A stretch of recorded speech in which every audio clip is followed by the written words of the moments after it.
The world is changing fast. New technologies, shifting social landscapes, and evolving ways of living can feel both exciting and overwhelming. So, how do we find balance? I'm Stephanie von Bismarck, activist, author, and digital educator. Welcome to my podcast, How Do We Manage?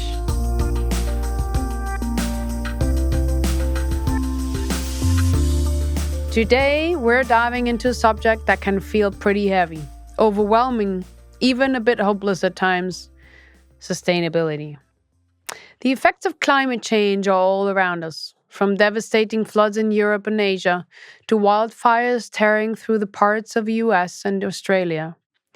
It's hard to ignore, and even harder not to feel powerless in the face of it all. According to the World Health Organization, 3.6 billion people already live in areas highly vulnerable to climate change.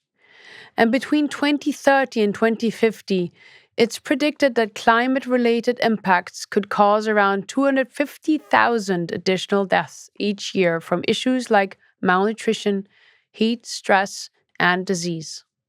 It's a lot. So I wanted to speak to someone who could help make sense of it and remind us that action is possible.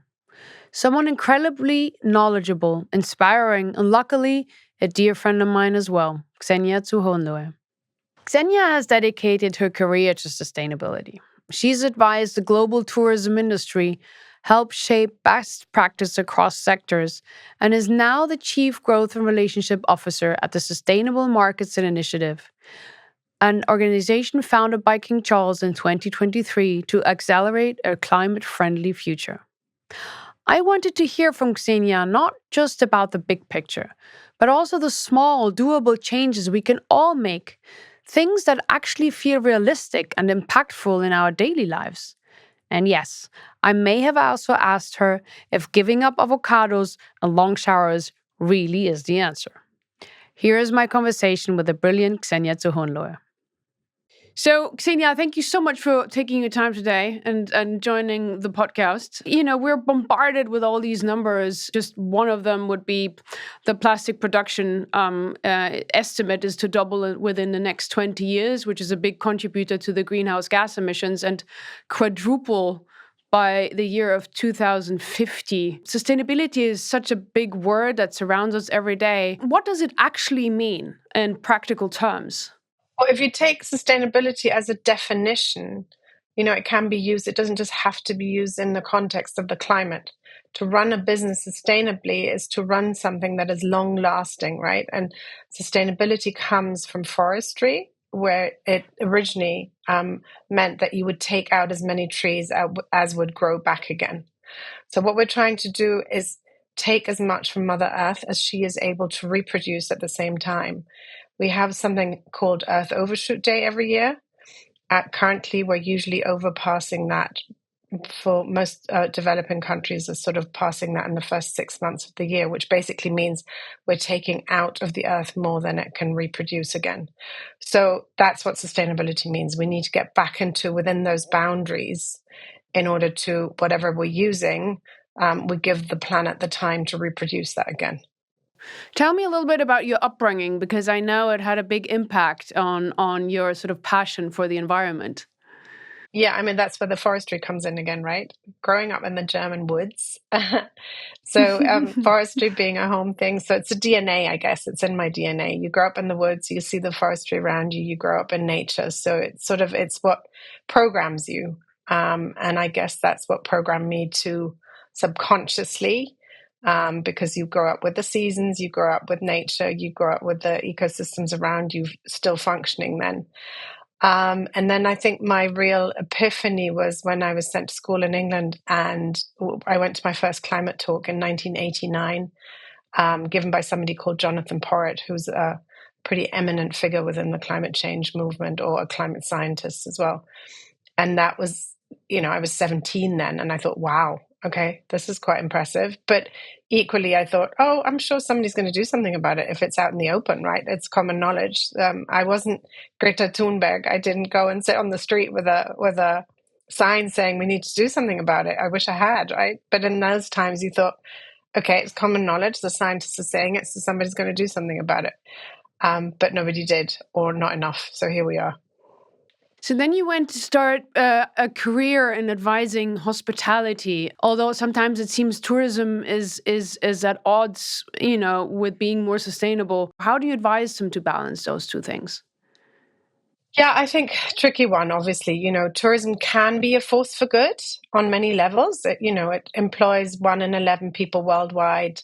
The contribution to global GDP of tourism is over 11%. So it creates a lot of jobs, and it brings, livelihoods to many people in sort of rural parts of the area where they don't have any other income.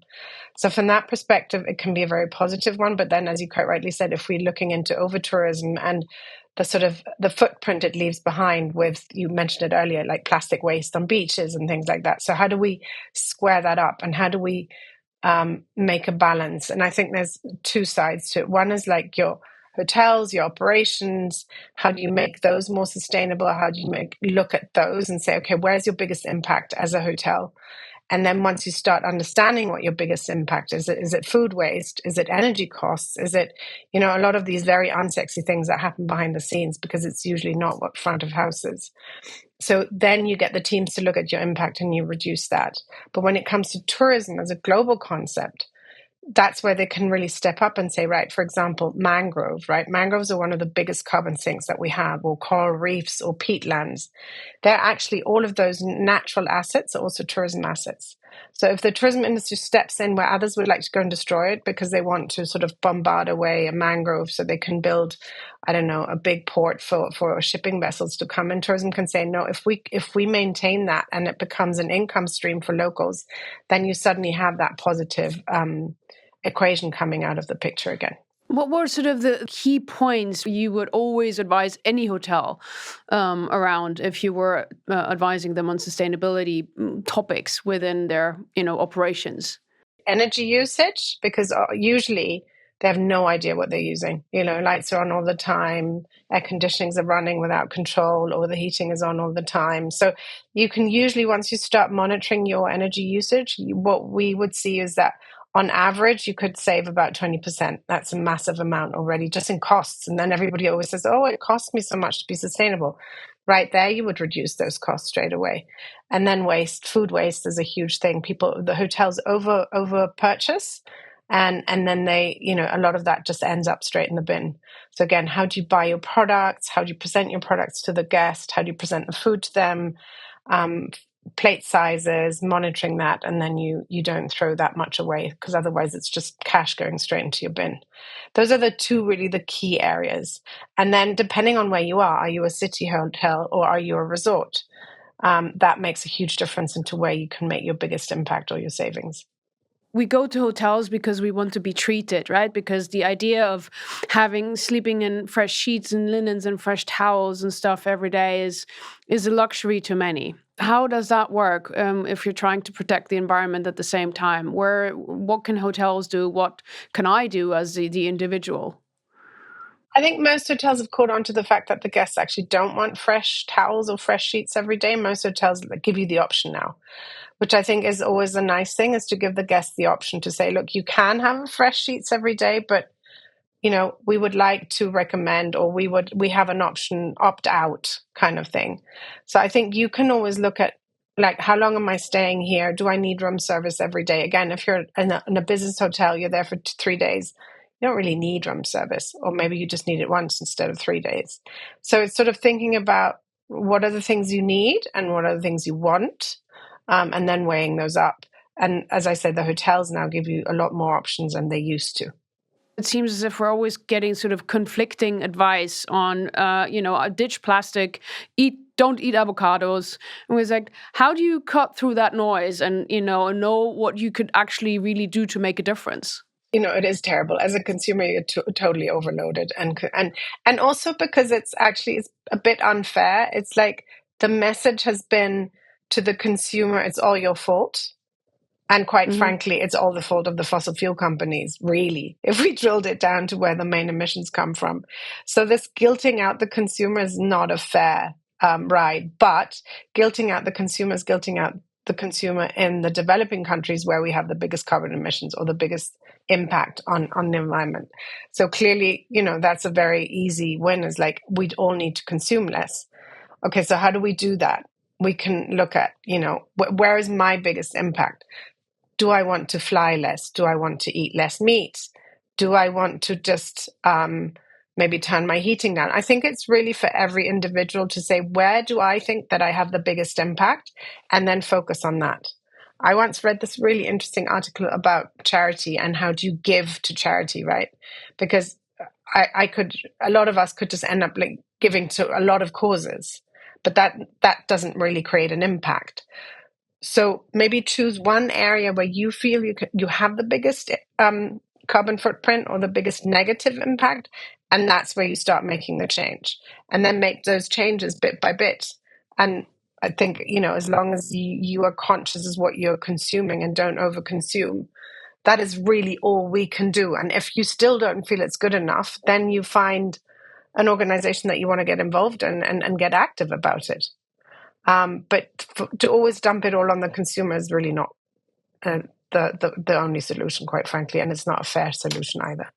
But if I'm the individual who really wants to make a change, how do I identify what I can really do? How do I make that list? Well, we all know that the biggest emissions really come from eating meat, because meat production has a huge amount of water impact, water usage, carbon. You then have the methane. So if we've reduced our meat consumption down already to at least, once a week, that's already great, especially when it comes to beef. Pork is the way they keep pigs is terrible anyway. So I would recommend that's a really big and easy, low-hanging fruit to have.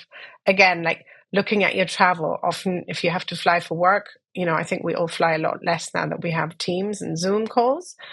But when you're going on holiday, how are you going on holiday? Can you also take shorter trips with the train? Looking at those sort of emissions. And then I do actually think, your own energy consumption at home. Like, are we always all leaving all the lights on? That the good old fashioned sort of from our parents in the oil crisis of the 70s, right? Turn all the lights off. Yeah, we can turn all the lights off now too, and don't always have the heating on. So I think it's just looking at your own habits. I think we all know now, and the information is out there. If you just, Google biggest impact in living in Germany or living in the US or the UK, it pretty much tells you where you can make a change to your habits. And we did a lot of, in workshops, we did a lot of sort of exercises. It takes about 30 days to shed a habit, and it takes about 30 days to take up a habit. So be patient with yourself when you're doing these things also. And then slowly, bit by bit, they become part of your normal life. In your own life over the years, what have you changed from your own habits? Certainly less travel. I mean, I haven't eaten meat for years, so I don't know whether that counts. I think just being more conscious on what I consume and what I buy, and sort of thinking, again, also food miles. Like if I buy food in the supermarket, obviously I try and make sure it's from regenerative agriculture, organic, but has it been flown across the Atlantic? I generally don't take those things. Off-season things I don't take. I drive an electric vehicle. Some can argue that's not great. At the moment, I have to have stickers on my electric vehicle to distance myself from the producer of that, no names mentioned. So you can't, you can't always get it right. I guess also the other thing, and this is, we see this also in the political realm, engaging with people, talking to people about, what you do, and see if that inspires others to follow example. I hate to preach. I'm not very good at preaching. And I don't think people like preaching. So it's more like living through example and telling positive stories and inspirational stories, and finding innovative products. Like, what are the clothes that are made from plastic that was thrown away? Or most of my shopping is secondhand clothes. The jacket I'm wearing is secondhand. Trousers I'm wearing, I think, are secondhand. So you can do a lot of that. And it's not like you feel you are making any, you're sort of taking something away from your life. Yeah. How about kids? Kids can be extremely sort of wasteful and Yeah. unaware of how what they're doing, what they're doing, and their behavior to the environment. But how do you sort of navigate that without sort of implanting a fear that they're constantly doing something wrong or the biggest world's problems on them? Yeah, that's a really fine line, and I don't know whether I've managed to navigate that the right way. I think I've talked to the children about it. I raise it. I don't overload it because, as you quite rightly say, if they get overloaded and then they go into depression, and that doesn't help anyone. So it's raising awareness, watching documentaries about it with them on, whatever. There's so many great films out there, whether it's on plastic waste or whether it's on the other day I watched one with my daughter on that one of the high street fashion stores and fast fashion and those sort of things. When they start to make the connection, I think when they're too young, they don't quite understand the global picture, and you can sort of say, certain bits. And again, they were raised with my cooking, so they're not used to eating meat every day, right? But and then when they get to a point where they understand the bigger picture, the political picture, the economic picture, then making those dots, saying, when you buy this, this is what happens. This is the repercussion of buying a new T-shirt at Zara every week or at H&M or whatever. And when you buy this thing that you throw away immediately, plastic or whatever IT device, just to make them aware. And then I think they have to find their own way into this. I happen to have helped in the food bank for a while, which is fantastic because they got all these donations. But, one of those examples was that there were like, I don't know, thousands and thousands of jam jars, perfectly fine with a holiday label on it. So they were given to the food bank, but really if they wouldn't have that opportunity, they would have been just thrown away. And that is shocking to me because you see an amount that is perfectly good food and it's just thrown away. Are there any solutions on the horizon for the betterment of that? I think there is a lot of talk around the policies of sell-by dates, right? I think Hmm. we've food health and safety is probably the biggest enemy of making advancements in climate protection and wasteful behavior because of health and safety. So the food waste in hotels, a lot of the times, if it's been on the buffet in the morning, the breakfast buffet, you're not actually allowed to even give it to the staff in the staff canteen because of health and safety. So that requires a policy change. And the same goes for the sell-by dates, as you say, the jams. I mean, I just found a jam in my cupboard that my stepmother made for me from 2011. It's totally fine, right? Yeah, I open it and yeah. it's delicious. So we just need to think about these things again. When there's lots of sugar and salt in it, then it's a preserve and it's there for a certain amount of time. It's a policy change. There is a lot of movement to that to change. But back to what you were saying about the soup kitchens, obviously there are outlets where the food does go.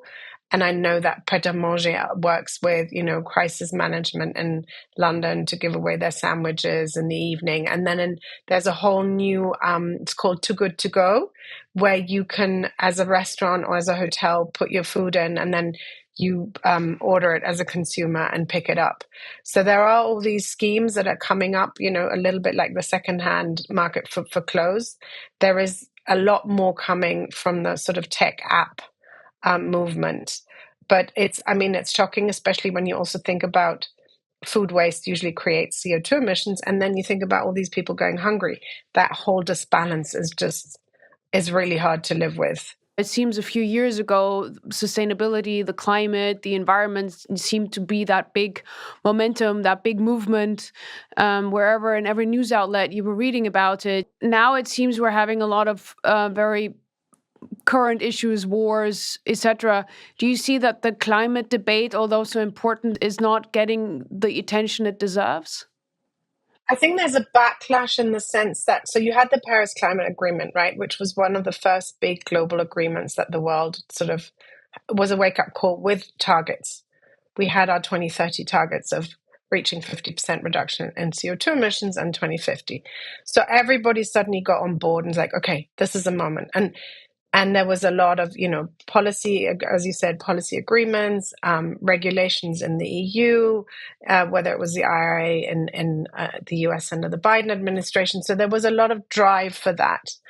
I think the backlash that you're seeing at the moment is people understanding how complicated it is, right? It's a little bit like the first tech boom. If you remember the first internet boom, right? We had this boom and everybody was investing in tech and internet. And remember how many of those companies burst and the bubble burst. I see this as a similar thing. It's like everybody got on the train. We all understood how important it is. And now it's sort of crystallizing out how can we actually implement it. And some of the things are falling by the wayside. But I do think that with the changing climate, we're all feeling it, right? We're all seeing the wildfires, we're seeing the storms. It's like it's not going away. So it's not an option to decide I'm not going to do this. I think we're just now trying to understand what's the best option and how do we optimize and really accelerate. So the hope that I have, like last week at the Munich Security Conference, I was listening to a session between a Republican and a Democratic senator, and they were both saying unisono, low carbon economy is what we all understand is the way to go. We've all understood that renewable energy is what we need because it gives us energy security. So I don't think it's going away. It's just going into the next phase. And that next phase is currently being defined. New emerging technologies, also have the potential of creating great solutions for big problems. Have you seen any recent developments in the world of technology that really made you excited because they can actually contribute to a problem solution? We have something under the Sustainable Markets Initiative. We support something called the Terracotta Design Lab. So it's a bunch of design schools where the students come up with like innovative solutions that will address climate issues. And there you constantly see like really, really exciting stuff. I think, for example, seaweed packaging has got a huge potential, right? We also know that seaweed has a carbon absorption mechanism to it, and you can make incredible packaging. And it's an alternative to that fact that you started with, right? If we're going to go up the ladder. So the question is then, how do you get the right investment? Do you get the fossil fuel companies investing into that kind of solution? Because at the end of the day, the reason the plastic packaging is predicted to go up is because they can no longer be selling oil anymore, right? So where do they push their oil? They're pushing their oil into plastic and into clothing. So again, things like seaweed, or again, there's that company I mentioned earlier, LanzaTech. They are amazing. They do carbon capture, and out of carbon capture, they can produce perfumes, they can produce clothes, they can produce sustainable aviation fuel. That's super exciting, right? You then have technologies that are able to measure. It's called a biome, which is your sort of square meter of Earth. What is your water retention? What is your biodiversity within that? What's your soil health? So that the farmers can put that onto their balance sheet and say, the ecosystem services of my piece of land is not just that I'm growing wheat, but I'm also retaining water, I'm retaining biodiversity, and I'm retaining soil security. So when the storm comes and everything, we don't get flooding. So there's a sort of mixture between, technologies that are also AI based, or then real innovations coming out of creative schools, design schools, or just other labs. That's what gives me hope. Yeah. Okay. That it makes you hopeful. That's good to hear for everyone else out there. Yes. No, but that's why something like the Earthshot Prize is such a success, right? Every year, the amount of finalists and the amount of exciting solutions that are up there, I recommend to everybody to go and have a look at the Earthshot Prize finalists and winners, because that's really what keeps me from staying awake at night. What I understand is, although there are massive challenges, but there are also big solutions on the horizon. For someone who's feeling constantly overwhelmed, is that hopeful for the future? I can't allow myself to be defeatist. So yes, I think so. I think the innovations give me hope. I think the fact that mankind, and especially the young generation, is innovative gives me hope. I think the fact that, AI is going to take away a lot of the tasks, the menial tasks, I think that we all have. So, and you probably know this better than I do with your background, but like, does it set creativity back up on the ladder because AI can't be creative the way that humans are creative when they get together, right? So Yes. does that allow us to be more creative again as humans? And we need that creativity to address those issues. And the other thing that gives me hope is actually like countries like Brazil or Colombia or Mexico or African countries, the amount of entrepreneurship and innovation and positivity around nature and this topic coming out of those countries, that gives me a lot of hope. And there's a lot that we can learn from them, and maybe that'll turn the page, around a little bit and give them some more ownership. Equally, the other side of the coin that I'm worried about is AI and the need for minerals and raw earths, and that's what we're seeing in the geopolitical discussion at the moment. So how do we balance that? Do you think governments and corporations are doing enough in that field? No, I don't think they are. I don't think they are, because they're always worried about when they're gonna, if they're gonna be voted out the next election. We need more brave leaders to lean in and say, I really Yeah. don't care about my next election, or I'll figure it out when I get there. But my prime responsibility really is to mankind and making sure that mankind can survive on the planet. The planet will survive without us. It's just whether we can survive on it, right? So I do think we need more courageous leadership. But I see a lot of very courageous women in particular in this field, and that gives me hope. That is very positive. On that note, it's something we ask every guest. What is it you do every day as a ritual or something that helps you manage your day in a better way? I try literally and get into nature every day, because connecting with nature, it grounds me. It reminds me why we're here. It reminds me how lucky we are. It reminds me how beautiful it is, and that I have a duty to make sure that my children have the same privilege. Yeah. And that exposure for kids and everywhere, also in urban environments, is very, very important, right? Otherwise, it's Yeah. hard to understand the importance of it. And the beauty of it, then, it's not just the importance, it's the beauty and the way it makes you, it just heals. And I think we've all forgotten, especially in the Northern Hemisphere, we've forgotten the healing powers of nature on mental health on so many fronts. And just stopping and looking at a beautiful sunset, even if you're in a city, just reminds you, Yeah. right? It's an interesting development, because if you look back through history from, literally cave paintings to and further, it seems as the world has been a lot more in tune with nature, always until, the past 200 years or whatever we want to say. Yeah. Is that really just the industrial revolution and the money that comes with it? Or why has that all of a sudden shifted?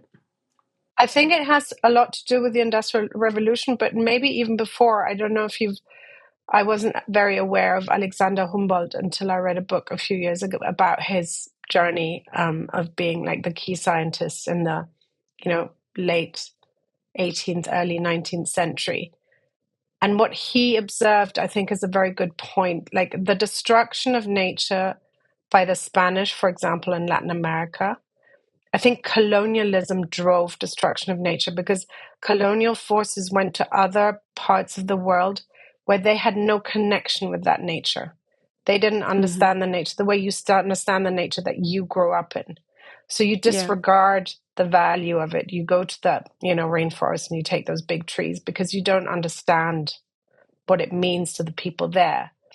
And the same goes for, any other exploitation. If you look at it in history, a lot of it and the desecration of nature came through the colonial powers. So I do think that a lot of it was started back then. But, you can argue, some historians say it started already when when we started with agriculture way back when, like Yuval Noah Harari says that in his book. But I do think the biggest sort of, let's say, the exponential destruction of, or beginnings of destruction of nature came through colonialism. Let's be hopeful. I want to take that from you mainly today because there are, good people around the world who are fighting the right cause. You are one of them, and I thank you so much for taking your time today and enlightening us a little bit of what the important work you do. Thank you so much. Thank you, Steffi, and thank you for doing your work. It's great to see you. It's lovely to speak to a friend. Thank you. Xenia to Hohenlohe, another inspiring woman. I really loved hearing her speak with such clarity and passion about the world we live in and the changes she's actively working towards.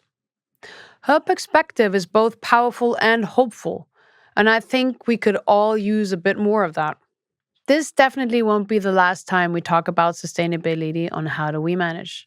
There are more brilliant environmental voices coming up in the future episodes. So if this topic resonates with you, make sure to hit follow. You won't want to miss the tips, ideas, and inspiring stories that are still to come. How Do We Manage is brought to you by Audi, hosted by me, Stephanie von Bismarck, and featured Xenia to Hohenlohe. The producer was Tory, the production manager was Angela Crago, and the executive producer was Ellie Martino. The series was recorded and edited at Podshop Studios in London. Thank you so much for listening, and I'll see you next time.